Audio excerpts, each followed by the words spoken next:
Miss Gallmeyer here.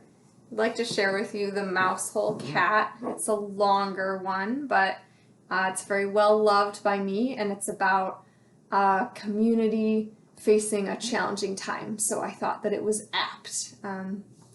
Some of my younger friends here can point to the title of the book. It's right here, The Mousehole Cat. This is by Antonia Barber and Nicola Bailey.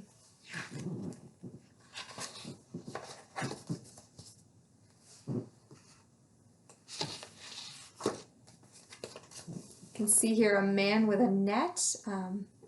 Think about what he might do and guess what you think this story is going to be about. At the far end of England, a land of rocks and moorland stretches itself out into a blue-green sea.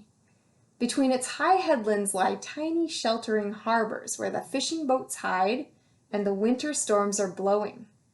One of these harbors is so small and the entrance between its great stone breakwaters is so narrow that fishermen call it the Mousehole. The people who lived in the cottages around the harbor grew fond of the name, and they call their village Mousehole to this day. They say it in the Cornish way, Mousehole, but you may say it as you choose. Once there lived in the village a cat whose name was Mouser. She had an old cottage with a window overlooking the harbor, an old rocking chair with patchwork cushions, and an old fisherman named Tom. That's right, he's a fisherman. Who are the characters in this story? So far we've met Mouser and Tom. Where does it take place? In England, Cornwall.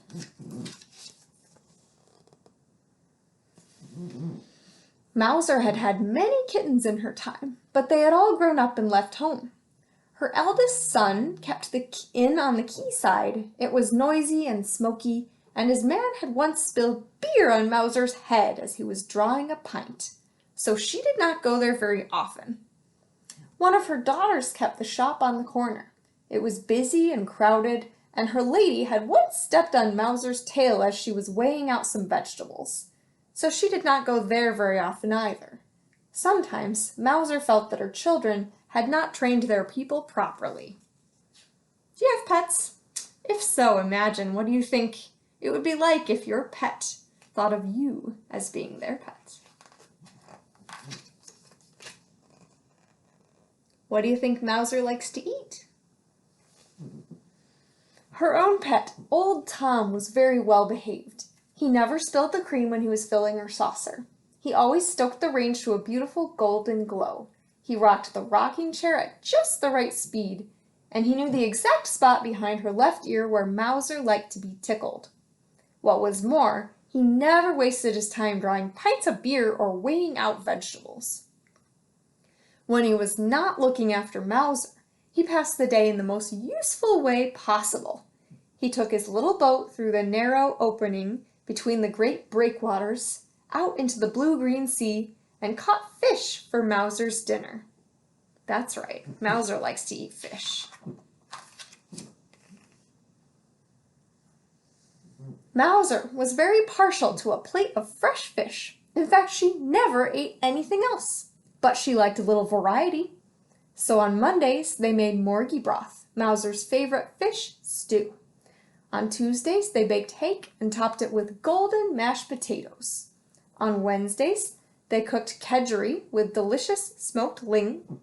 On Thursdays, they grilled fair maids, a mouth-watering meal. On Fridays, they fried launces with a knob of butter and a squeeze of lemon. On Saturdays, they soused scad with vinegar and onions. And on Sundays, they made stargazy pie with prime pilchards in pastry. All in all, Mouser's days passed very pleasantly.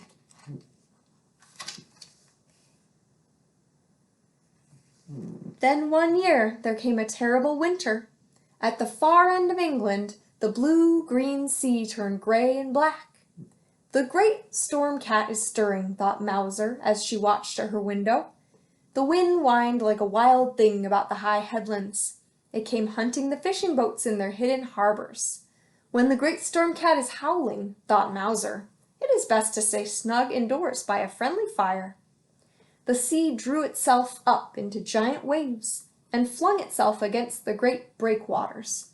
All along the coast of Cornwall, the stone walls stood the shock.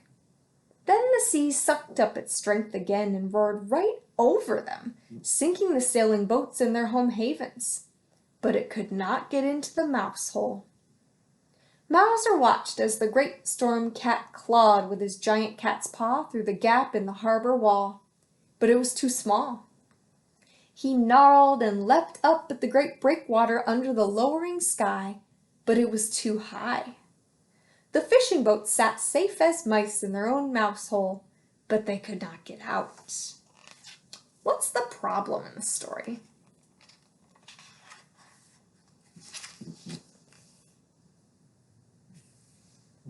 And because the fishermen could not fish, there was no more food.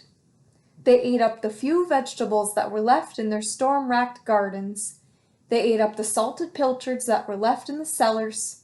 Mouser hated vegetables, and the pilchards were too salty for her taste. Soon there was nothing left. The cats and their people grew very hungry. Mouser sat by her window, staring out at the storm, and thought longingly of morgy broth and stargazy pie. Every day the fishermen gathered on the quay side, and sometimes they would try to take a boat out through the Mousehole. But always the great storm cat lay in wait for them, and they were lucky to escape with their lives.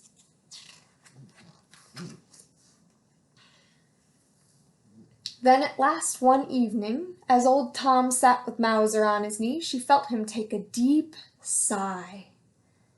"Mouser, my handsome," he said, for he was a courteous and well-spoken man. "Mouser, my handsome, it will soon be Christmas, and no man can stand by at Christmas and see the children starve. Someone must go fishing come what may, and I think it must be me. It cannot be the young men, for they have wives and children and mothers to weep for them if they do not return. But my wife and parents are dead long since, and my children have grown and gone." Mouser purred to tell him that she understood, for it was the same with her. "I shall go out tomorrow, Mouser, my handsome," said the old man, "and I shall not come back without a catch." Mouser purred louder to tell him that she would go with him, for he was only a man, she thought, and men were like mice in the paws of the great storm cat. What did the characters do to solve the problem?